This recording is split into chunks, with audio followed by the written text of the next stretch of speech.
All right, so I decided to go ahead and get all of the EZAs done ahead of time before we did a showcase on each one individually. So each one of them has their own little niche, and each one was actually quite good to use and fun to test beforehand. So let's do a quick showcase. So the very first unit we're going to showcase will be Genos. Now Genos, he is interesting because he will attack all around the map basically for the weakest target in particular. Now, when it comes to that, it's based off of their HP, obviously. So this is him on placed. I have him glitched mystical, and his base stats are quite nice. Obviously, I have a soul destruction on him, but his whole thing is unstable core and afterburner. On upgrade, deal 10 times damage in range, apply burn off that multiplier, and once he is max upgrade, the passive will proc when he afterburn teleports. Now, what is afterburn? Every 30 seconds, teleport to the weakest enemy on the map, permanently gaining 10% damage and dot damage on teleport, which is really, really nice. And see, there he goes teleporting. So let's go ahead and upgrade him. As see, they instantly die when upgraded. Once again, once again, once again. And now he's about to get Incineration Blast. And he'll also gain Sunburn and not just Blaze. So let's see what that attack looks like. Come on, Genos, teleport over. Pudunk, pudunk. He sounds like a one of those grenade launchers from Modern Warfare. God, that is a throwback. And at max, with obviously no skill tree across the board and no buff, not bad actually, around 4.68 billion. That's really, really good. Now let's go on to the next one. We'll go ahead and sell him. Now the next one I wanted to cover was Arthur. Now Arthur, we're just going to go ahead and upgrade 4. Arthur has Plasma Saber. This unit gains 20% dot damage for every enemy in range, and upon attacking an enemy, double the remaining damage of any fire dot effect they are under, with a 64x cap, which is really powerful. Then he also unlocks Blue Flame at this point, not just Plasma. Then as you level him up, he'll also unlock Realized Illusion, and after 5 uses, this will have a increase in his ability.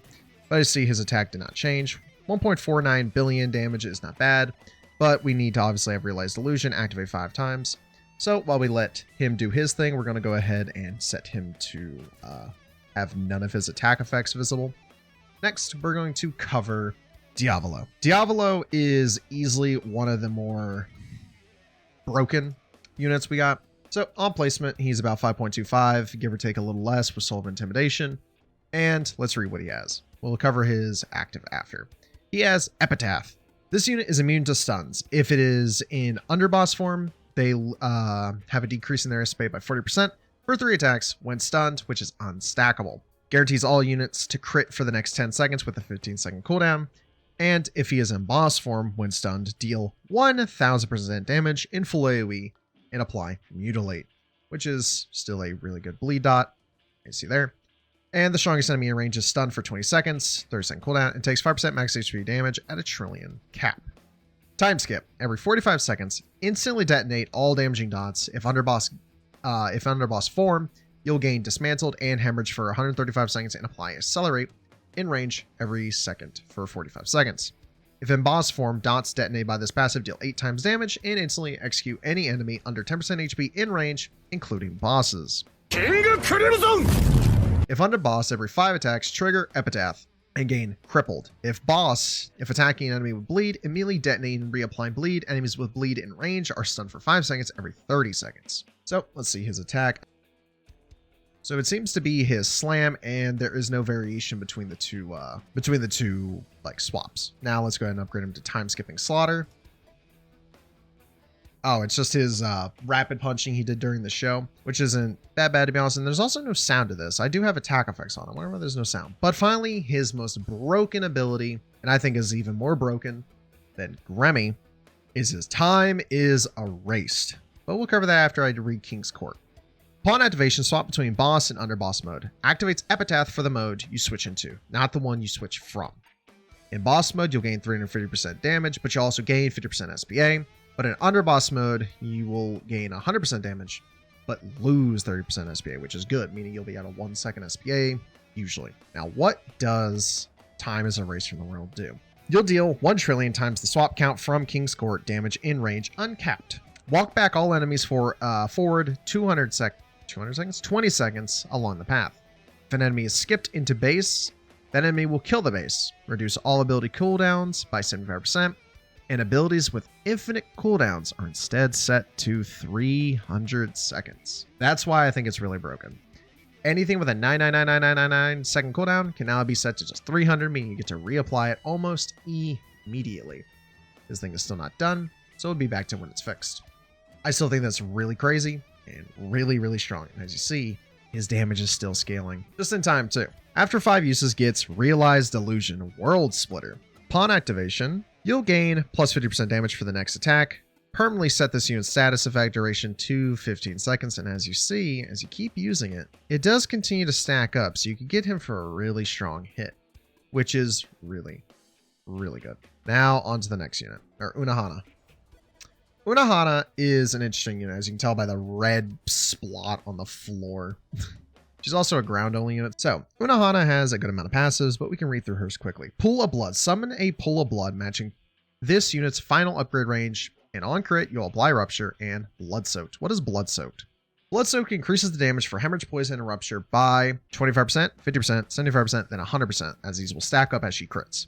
Effects last 45 seconds per enemy with a 6 seconds cooldown per enemy, but at 5 crits upon doing this, you'll permanently increase the damage from Bleed, Hemorrhage, Mutilate, Dismantle, Rupture, and Poison by 150%, and if an enemy under this effect is critically struck by any unit, they take 2% of their current HP as damage, 2.5 trillion cap. Bloodied Torment. Unohana cannot bring an enemy below 50% HP. Instead, when this unit brings an enemy below 50% max HP, stun the enemy for 45 seconds. Then finally, Blood Waves. Every 35 seconds, you'll siphon 20% of all allied damage within the pool of your blood into your next attack. So it's siphon damage plus this unit's damage. So this is her attack. Kind of just a thwack. Next, we'll have Blood Slashes, where she now gives herself Mutilate and not just Bleed. Kind of cool. Then we'll have Bloodbath, which is just a full AoE of it. And her final upgrade gives her this damage. And once again, remember, none of these people have a skill tree. I wanted to show them basically with no skill tree and no leader buff. Now, for the most disappointing unit, and it's why I don't have Avatar on him or glitched, is Boros. Boros on placement will immediately give himself minus 25% damage permanently until he is stunned. So until he is hit with a stun, he's stuck like that. So restrictive armor. On placement, this unit has minus 25% damage until being stunned once. On the first stun, cleanse the stun to become immune to stuns, deal 50x damage in range, and apply plasma with this multiplier. He'll also unlock the Pressurizing Shockwaves passive and the Astral Burst ability. This unit will self-stun 100 seconds after placement if no other stuns have occurred. So, which is nice since he will self-stun, you're having to wait a while, but thankfully it does come up and finish. Now, Pressurizing Shockwaves. Every attack deal an additional 5 to 50% damage in range, scaling higher the closer enemies are to the unit. If an enemy is within 25% range, apply stun to them with each activation of the passive. So let's go ahead and upgrade him to Ultimate Energy Blast. Okay. Final Slam, which is just kind of teleporting and slam on the ground. Then he'll get Astral Burst, and I'll go ahead and max out his upgrades. Now, Astral Burst. Upon activation, plus 500% damage, minus 25% SPA, and plus 50% range. Gain Plasma. Unlock Dominator of the Universe passive. After 100 seconds, gain 2,500% damage, 250 range, and line AoE for 1 attack. Let's go ahead and hit that. Once again, nothing special about it, but he does turn into that form of him. Now, what is Dominator of the Universe? Wherever they put it. There it is. Dominator of the Universe. Every 3 attacks deal 5 times damage in range and apply one of the following in order: Fear, Pressure, Despair, Daze, and Rupture. Now, why did I say he's kind of disappointing? In comparison to the fact that Unohana can do the Spiral event really easily by herself, and Diavolo has a 9999999 second basically reset cooldown. The fact that Arthur is literally able to scale indefinitely as long as you keep him on none, but also, you know, be the best unit for a fire team. Genos does infinite scaling damage. It's just kind of lackluster since that's not what he's always going to be like. Astral Burst is only there for 100 seconds and then it's immediately gone. He's back to being kind of okay. He's good, but compared to the rest, not the best. But y'all want to see more more showcases like this, tell me down below. I'll try to do them for every single unit we get in the coming updates and like mini updates, EZA, stuff like that. At least for like first placement, he is still a really good unit, so I'm not mad I got Mystical on him. I think Night King is also really good for burn teams. Diavolo will probably be meta for a while. Unohana is okay. Probably good in certain situations where she can really showcase herself in like that not short, but this big red circle. Boros, he works. It's just this astral burst you would think would last longer than 30 seconds. Overall, they're good. Diavolo is just crazy. But I'll see y'all in the next one. Make sure you guys like, subscribe, and turn on that bell for post notifications so you always know when I post another video. See y'all in the next one.